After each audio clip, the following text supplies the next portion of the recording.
ఓం నమ శివాయ శంభో శంకర హరంబర మాదేవ ఏడుకొండలవాడ వెంకటేశ్వర యా లక్ష్మీ నరసింహస్వామి. ఇప్పుడు మీన రాశి వారికి 1వ తారీఖు నుంచి 15వ తారీఖు వరకు ఈ మీన రాశి వారికి ఎలా ఉంది చూద్దామండి. దమ్మ చిలకమ్మ మీన రాశి వారికి ఎలా ఉంది ఒకసారి చూడమ్మా.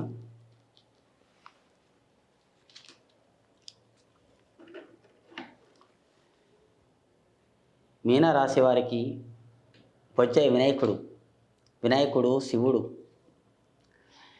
ఈ వినాయకుడు పడుకొని ఆలోచిస్తున్నాడు. మీరు కూడా ఆలోచించి పని చేస్తారండి ఈ మీన రాశి వారు. చిక్కుతే దొరికితే చిక్కరు. అలాంటి మీరు చేప, నీళ్ళలేస్తే మునుగరు, అగ్గిలేస్తే కాలరు. అలాంటి తెలివండి మీది. మీ మీన రాశి వాళ్ళు అందరితో ఒకరికి మోసం చేయాలని మీరు ఎప్పటికీ అనుకోరండి. ఎప్పటికైనా మీరు ఒకసారి ఒకరికి హెల్ప్ చేయాలనుకుంటారు, కానీ ఒకరికి మీరు మోసం చేసే మనసులు కారండి.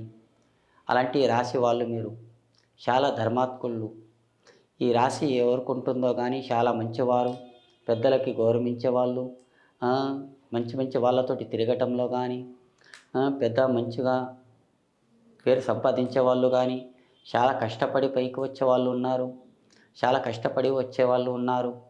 కానీ అదృష్టం రేఖాటంలో కానీ ఈ మీన రాశి వాళ్ళు చాలా కష్టపడ్డారండి. ఇప్పుడు కూడా కష్టపడుతూనే ఉన్నారు. ఆ కష్టాలు అన్నీ కొద్దిగా దూరం అయిపోతున్నాయండి. అలాంటి దరిద్రం, శని గాచారం ఉన్నవాళ్ళు చాలామంది అభిషేకాలు, పూజలు, పునస్కారాలు చాలామంది చేసుకున్నారు.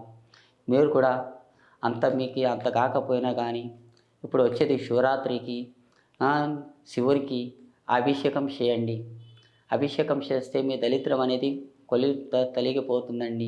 మీకు ఎక్కడ పైన మీ పేరు మీద బాగుంటుంది. ఆ శివునికి నమ్మిన వారు మీకు తప్పకుండా అవుతుంది. కానీ మీకు సంతానం అంటారా, కొంతమంది సంతానం కాలేరు. ఎప్పటి వరకు అవుతుంది సంతానం? ఇప్పుడు ఎన్ని రోజులు అవుతుంది పెళ్ళి అయ్యి, ఇప్పటి వరకు పిల్లలు లేరు, అది లేదు. ఇప్పుడు భార్యాభర్తలు విడిపోదాం, ఇంకొక పెళ్ళి చేసుకుందాం, ఇంకో అమ్మాయిని చేసుకుందామని మీరు తొందరపాటు పడకండి.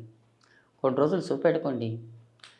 కొన్ని రోజులు సంసారంలో లేకుంటే భార్యకి, లేకుంటే భర్తకి లేకుంటే భార్యకి కొద్దిగా డాక్టర్కి చూపెట్టుకోండి.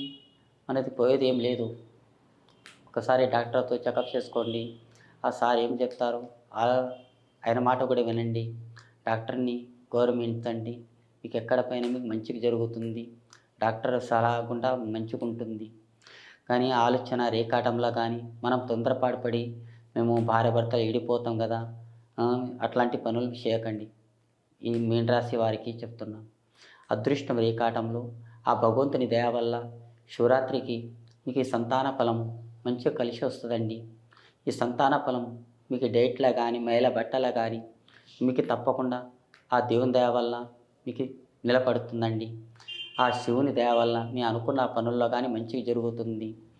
ఇంకా మీకు కాయ కాదండి, పండే అవుతుంది. ఆ శివుని దయ వల్ల మీకు కొడుకన్నా బిడ్డన్నా తప్పకుండా పుడుతుందండి. జై శ్రీరామ్.